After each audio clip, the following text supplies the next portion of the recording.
Today, we're going to be going into a little bit more detail in regards to the neurophysiological impact as well as the biomechanical impact of said dysfunction. The term can be misinterpreted, especially when it comes to interprofessional relations. But our chiropractic subluxation, our joint dysfunction, it's technically a segmental lesion. We talked about hypomobility. Pain doesn't have to be there, but there's some sort of impact on the integrity of the movement or its physiologic functions. The key here is when we're talking about a chiropractic subluxation or joint dysfunction, the joint surfaces remain intact, as opposed to a Western model or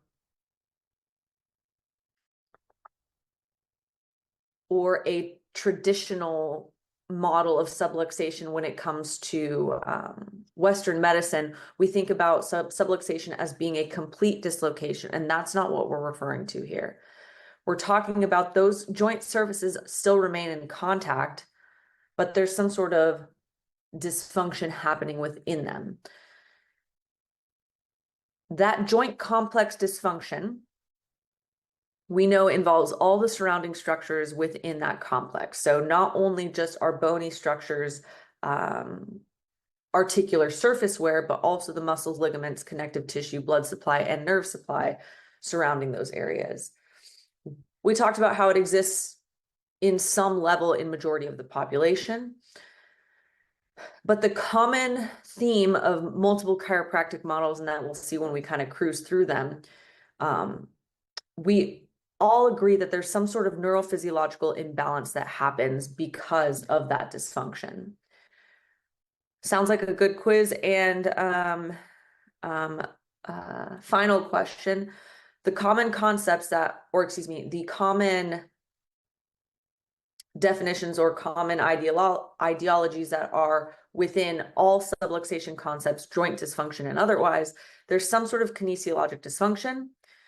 We talked about lack of motion, change of motion, hyper or hypomobility. We talked about some sort of neurophysiologic dysfunction, whether that be disafferentation, nerve compression, or some sort of altered axonoplasmic flow, which is those nerve impulses traveling along that axon.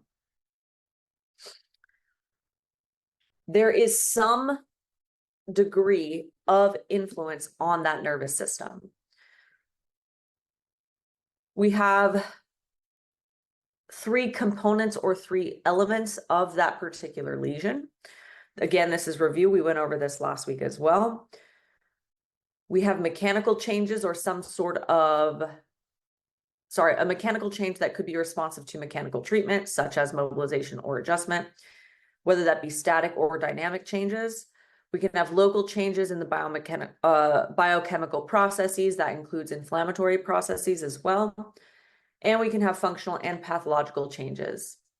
We know that the causes of subluxation kind of expand off of our traditional D.D. Palmer approach, where we think of our 3 T's, our traumas, toxins, and thoughts. We went over the expansion of that last week into a more modern, applicable theory.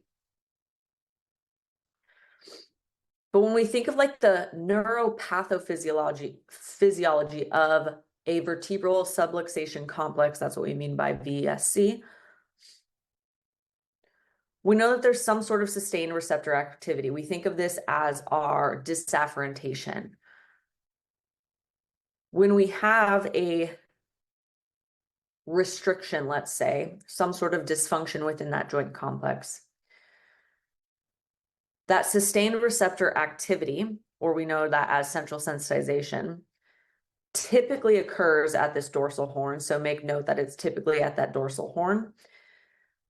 But from that irritation of that subluxation, we get some elements of facilitation or overstimulation leading to a sensitization process, impacting our neural horns, specifically, more often than not, our dorsal horn. We can also have nerve compression from subluxation. or joint dysfunction, as I prefer to say. That pressure from that restricted motion, or excuse me, that restricted motion can cause pressure onto those neural structures, leading to things such as atrophy, increased sympathetic activity, as well as anesthesias. When we think of nerve compression, we're thinking more along the lines of nerve root compression, because when our patients are experiencing something like a radiculopathy, we can have atrophy of that particular muscle group innervated by that nerve root. We know that we can have anesthesias present or tingling numbness sensations. So this is another element of that neuropathophysiology of that dysfunction complex. In addition, we can have decreased axoplasmic flow. When we talk about axoplasmic flow, what we're referring to is the ability of those neurons to fire along the axon. If there is some sort of compression or irritation as a result of that restriction, we have an impact on that axoplasmic transport mechanism down the axon, which makes sense, right? We have some sort of compression, irritation at that level. A joint is restricted, compressing those nerves, which means we can have adverse trophic influences. And what we mean by that is if we're not having adequate transmission or communication via that axon, it can lead to interruptions within those particular organ structures, maintenance of those end organs, musculoskeletal or otherwise, impeding growth, development, and overall just maintenance and function. Another neuropathophysio concept of our vertebral joint dysfunction. Today we're going to start with some biomechanical models of those complexes. We touched on some of these last week just in regards to definitions, but we're going to go a little bit more in depth this week. We went over how these manipulable lesions that we treat, subluxation, joint dysfunction, due to some sort of mechanical overload can lead to a cascade of symptomology, whether that be musculoskeletal, organ function, pain, sensitization. But we're going to skip through some of these. But we need to understand from the wide variety of models the impact of that. We went over mechanoreceptors. We'll start here. Traditionally, that limited mobility due to a joint restriction or dysfunction alters our biomechanics since we can't move appropriately, leading to elements of degeneration because of that lack of motion, which leads to progressive inflammation or stimulation of all those nociceptors because of that restricted motion. And we know that stimulation of nociceptors can lead to pain responses and sensitization processes. But if that degeneration just simply leads to inflammation, that can bring us back to that stimulation of nociceptors as well. And of course, that impacts our general nervous system activity. In addition to that, that hypomobility from a joint dysfunction, since we cannot move, that's an exaggeration, but since we cannot move efficiently or the way that we are supposed to, that also leads to decreased mechanoreceptor activity. And we know when we have decreased mechanoreceptor activity, we can lead toward disafferentation, because we want stimulation of those mechanoreceptors to override that pain response, right? We talked about that when we were talking about pain of neuroscience. So that limited mobility can lead to us not utilizing those mechanoreceptors or stimulating those mechanoreceptors as efficiently or frequently. So we are unable to inhibit that nociceptor activity, leading to a decrease in, or excuse me, an increase in our sympathetic or neuronal responses within that system. So it makes sense that we had to kind of learn about that innervation of those particular structures and how we interpret pain, because this is going to come into play when it comes to mobilization and adjusting.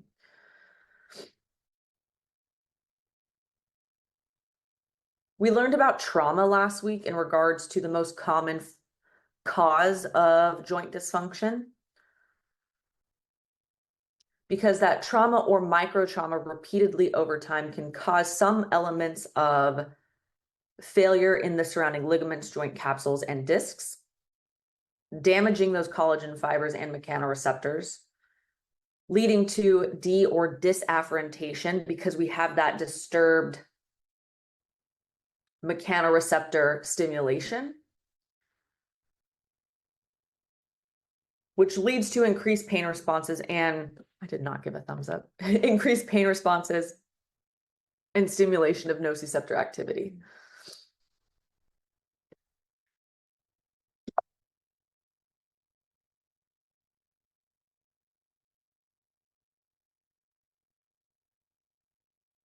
From a more dynamic model, we're thinking about the muscle's response to that pattern of disruption.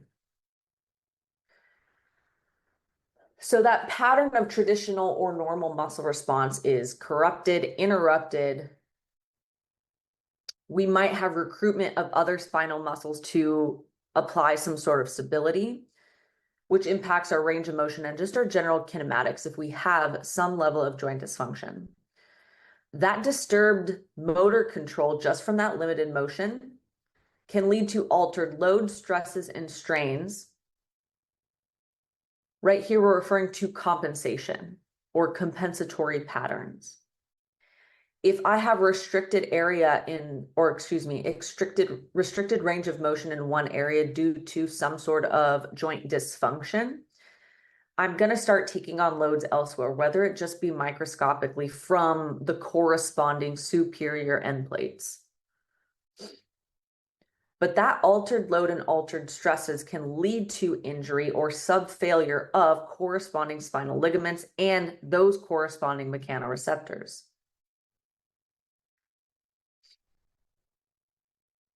That subsequent or that downstream or upstream subfailure injury increases our level of inflammation within those tissues, leading to increased nociceptor response from surrounding areas and can result in pain, further injury, or reoccurrence of these types of symptoms. We also lead to reduced functional capacity. For example, a application of this or something that you probably have experienced, I believe we've all been through, hopefully, CP4, or we're in CP4 and maybe CP5. I know I have a wide variety of terms in here, but for example, if I have a restriction at, I believe I've used this example with some of you guys. Sometimes students will come up to me. I feel like I'm grounded from all sort of adjusting classes, which is sad, but they just don't fit my schedule. But for example, someone you palpate in the cervical spine and someone has a restriction of, let's just say C2 on C3. Let's just call it a right rotation restriction of C2 on C3.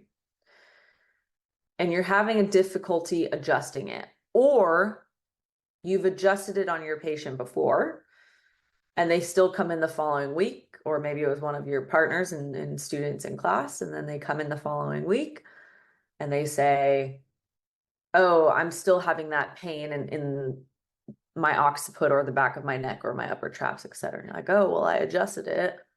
Should be good to go, right? Well, did you check T1 or T2?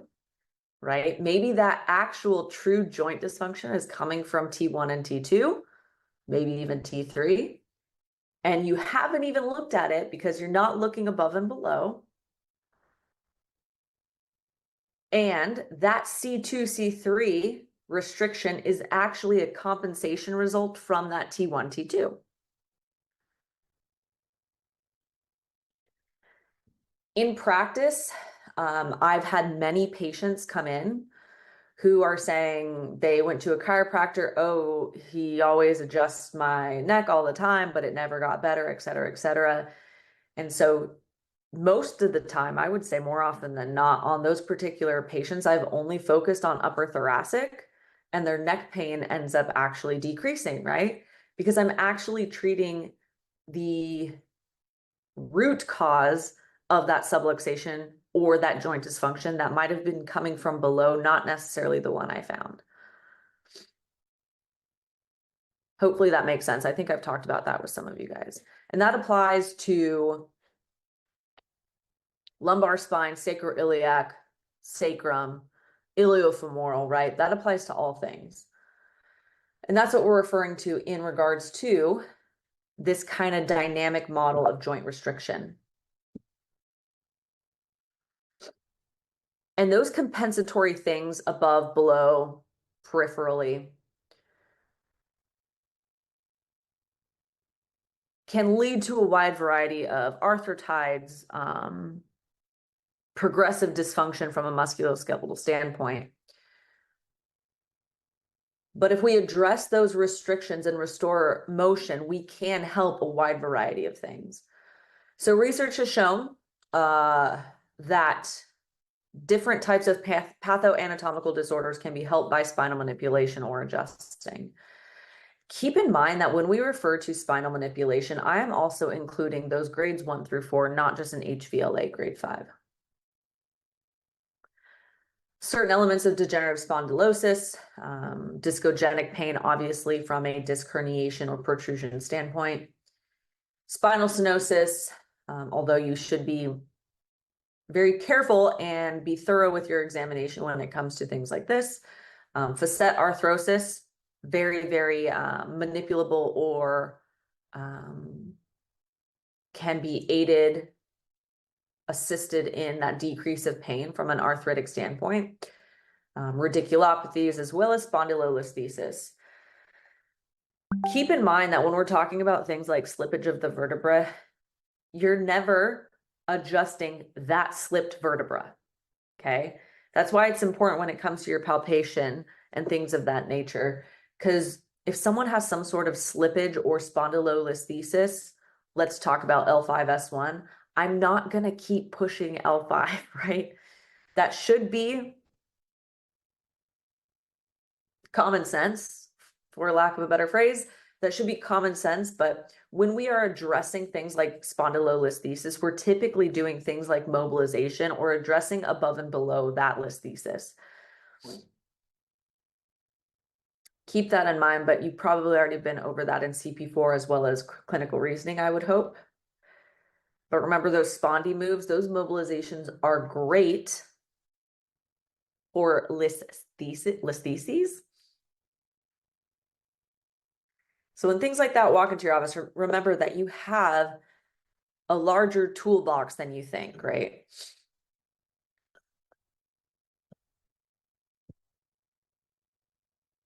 Unfortunately, we do have different types of pathological change within the spine that can lead to inflammation of neural structures, as well as central stenosis within that spinal canal. So these are important to understand because although we can treat these with other things in our toolbox, we know that these diagnoses can lead to progressive inflammation as well as increased compensatory immobilization or joint dysfunction, I should say. But we also have this spinal, okay, I'm making sure this order is correct. We also have this theory of like spinal buckling. This mechanical theory was by Dr. Triano. And when we think of spinal buckling, we're thinking of like a giving way due to some sort of compressive load. This particular model of subluxation or joint dysfunction is referring to like single moments of like an overload event, right? We cannot sustain the compressive loads that are occurring. Typically, that loading rate should be, due to the research, higher than 500 pounds per second. But remember, it depends on what we're lifting and the motions that we're in. Flexion, extension, lateral flexion, that increases our load rate. Vibration or some sort of sustained oscillatory motion can have an impact on that as well. But typically, the spinal event, a spinal buckling event, is due to prolonged static postures followed by some sort of incremental load. It's that single overload event, whether we are in some sort of compromising posture for an extended period of time. So prior to that event, or this pre-buckling, quote unquote, normal behavior, when we have normal intersegmental motion within our vertebral joints, the load that we are taking on our vertebral column, there's appropriate joint stiffness. So our joints are aligned in an appropriate way biomechanically. They are able to sustain compressive and axial loads. And it's proportional to that load that we're applying. There's no sort of compensation going on. When we say intersegmental postures are consistent with the attended tasks, for example, if I am going to pick up, this is just the most common one, pick up a heavy box off the floor, I'm maintaining a neutral spine, I'm using my legs, and so that intersegmental posture of my spine is consistent with my intended task. An example of that not being consistent would be me being flexed over into the vertebral column. So then that load distribution is not appropriate for the intended task at hand. Because they are the structures and the posturals of those vertebral joints are aligned appropriately, those associated tissue loads remain below their injury threshold. We went over this when we talked about biomechanics at the beginning of the term, but since everything is in line, in a sustained, consistent, appropriate posture, I'm not stressing those connective tissues that are surrounding that joint complex. So they are below their injury threshold. They can sustain a higher amount of load because they're in an appropriate length position. But when something like a spinal buckling event happens leading to a joint dysfunction, we're talking about those intersegmental motions are disproportionate than the applied loads predict. The fact that I couldn't even get through that sentence is scary. For example, picking up something off the floor. I have now rounded my back, let's just say in that same example. Those intersegmental motions have now gone into flexion and increased compression at the anterior portion of those vertebrae. So those motions are not going to be able to withstand a heavy load in that particular static posture.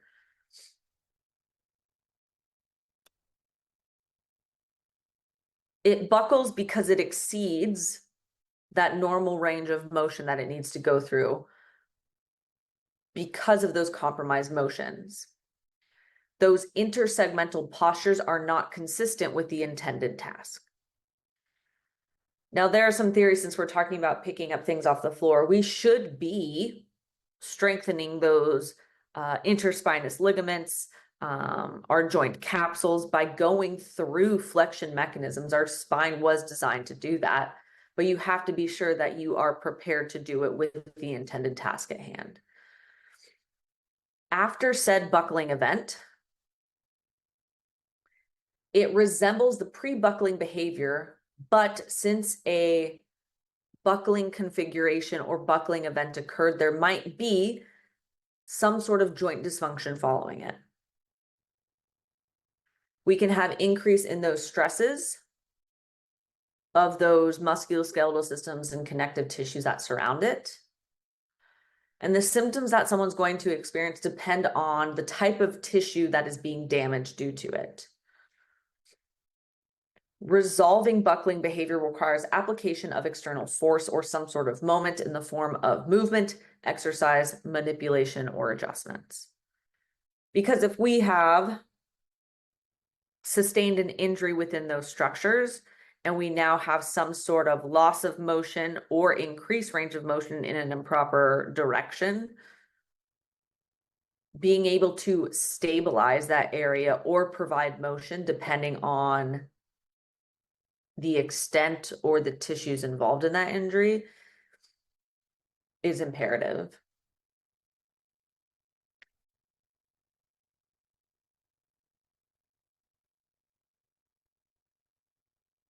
If we have some sort of joint dysfunction or fixation, right? It doesn't want to move in a particular direction, or it's not moving as fluidly. We know we have degenerative changes. We can have pain. We can have increased myospasm. We talked about increase of spasm last week, which is exciting those alpha motor neurons within the corresponding muscles. We can have excitation of our preganglionic sympathetic neurons. So this means we can have vasoconstriction, increased nociceptive responses, or we can have deafferentation or disafferentation of those different structures. We mentioned that we can have trophic changes due to that decreased axoplasmic flow. Because of that denervation, we can have levels of atrophy. We might have decreased levels of regeneration of the corresponding nerve. Our nerve to muscle transmission can be impacted, right? If we have some sort of compression occurring due to that joint dysfunction. I'm going to go through these because we've already been over that.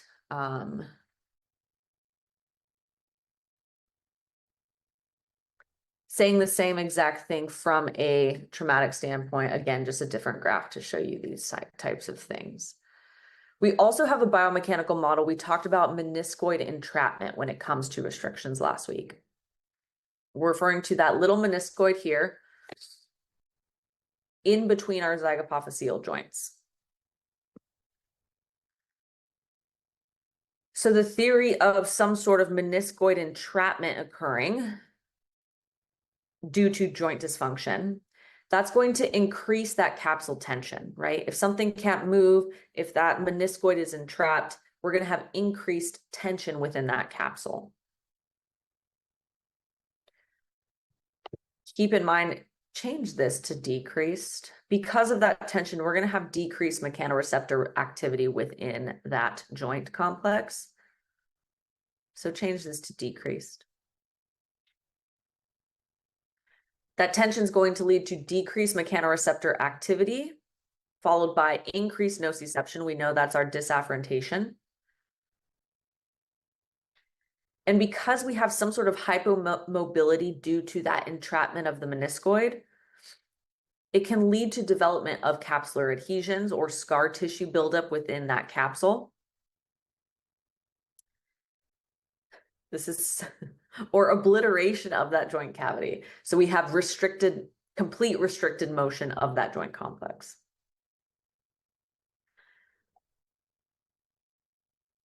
This downward spiral of hypomobility can lead to loss of bone mineralization and a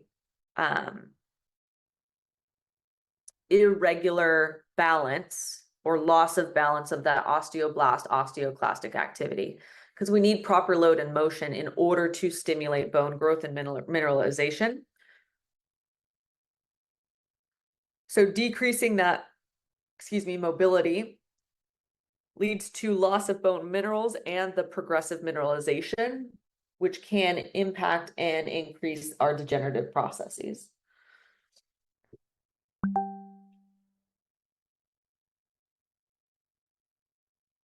Question in the chat says mechanism of injury for a meniscoid injury. Typically, when you have meniscoid entrapment, we think of it from an overstretching and an overstretching type mechanism. For example, if I go into flexion and I separate these structures in that zygapophyseal joint, similar to how the meniscus in your knee might have some sort of injury to it, that flexion mechanism can strain within that joint capsule, leading to little flaps getting entrapped, rotation components of that as well. Those flex and twist mechanisms, we're kind of overstretching and injuring or can injure that meniscoid within that joint capsule.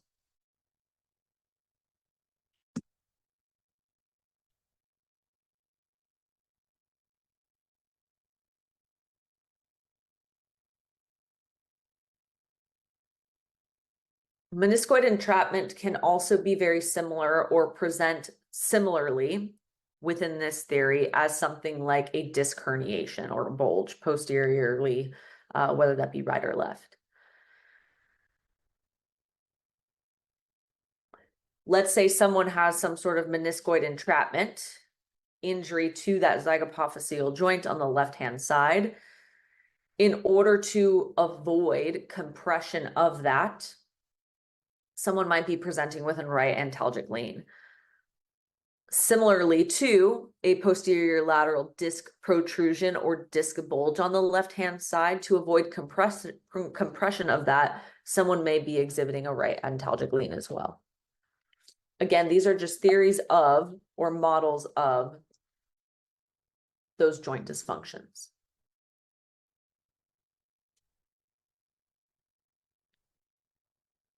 I hate to say an old study when it says like 1989, but an older study in regards to investigating these lumbar Z joints or those zygapophyseal joints in which those capsules are present. It showed that chiropractic benefit could be due to releasing that trapped intra-articular meniscoid fold and allowing for stretching of that joint capsule. I correlate this to like treatment of meniscoid of the knee or a meniscus of the knee. If you have different elements of flap tears, if you can provide some sort of level of decompression and mobilization, it can assist in smoothing out that meniscoid. Same thing applies to this theory regarding a zygapophyseal joint restriction. When we mobilize, whether that be from grades 1 through 5 mobilizations, we can release those injuries or those folds and kind of help them decompress that area per this particular study.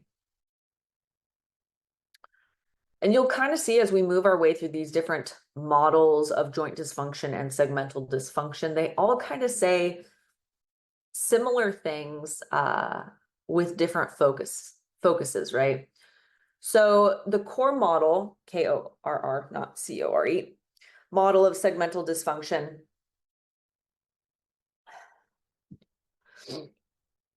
we're talking again about some sort of overload of those musculoskeletal structures.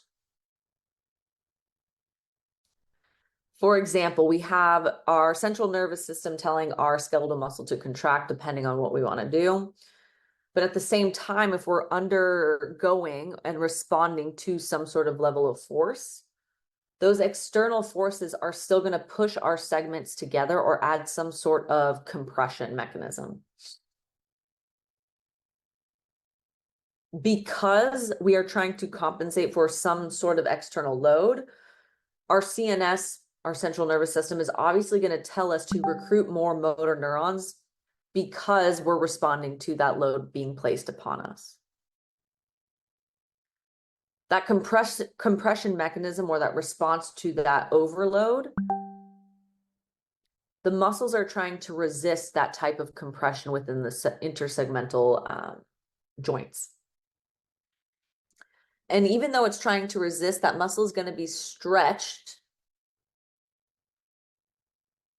and go through some sort of injury that can lead to segmental dysfunction.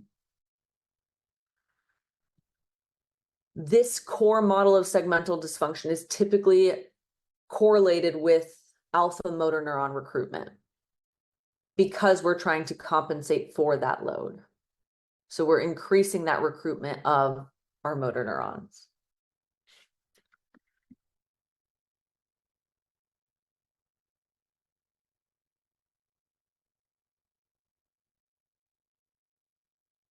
We also talked about models last week, or causes of subluxation due to periarticular connective tissue adhesions or scar tissue buildup. That can be a result, whether it be in the capsule, the posterior, I shouldn't say posterior, the periphery of the disc, our interspinous ligaments, those periarticular or those outside articular structures can sustain repetitive loads over time, developing chronic or micro tear adhesions built up, especially due to overuse, which can lead to elements of joint dysfunction as well.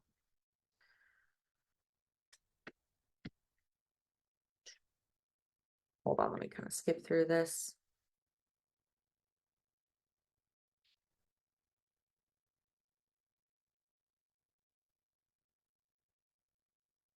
When we're talking about intersegmental dysfunction, we know that degeneration, we went through the Kirkcaldy-Willis elements of degenerative phases. And we know that we have some sort of instability phase from that, whether it be from repeated trauma or postural stresses. Those are repeated micro traumas over time, leading to scarring of those periarticular structures. The issue here is that it can result, just from that scar tissue buildup, can result in levels of instability or misalignment, which you can observe on X-ray, on MR, etc. This type of instability, and we're talking about it from just like an intersegmental standpoint, not like global instability, but it can predispose the spine to painful episodes and disability. That ultimately leads to premature stabilization of involved motion segments. When we talk about premature stabilization, we're talking about other areas of compensation trying to stabilize that area because of those periarticular scar tissue buildup. Things can't function appropriately. I'm going to try to restrict motion in other areas to protect it.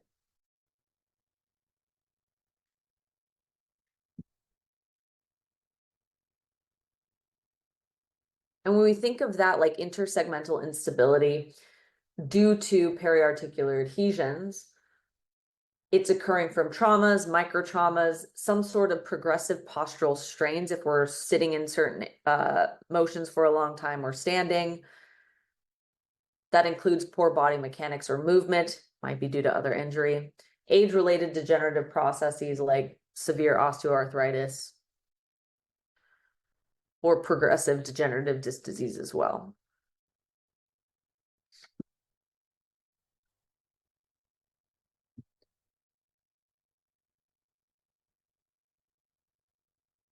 This also includes different types of postural deviations, right? Progressive postural changes over time, like reverse curves, right? You may have seen this if you've taken not X-ray physics, but Interp 1 and 2. Progressive things over time, you're looking at that alteration in correct alignment of the spine. So instead of having a nice lordotic curve, you end up having a reverse curve due to things progressively over time.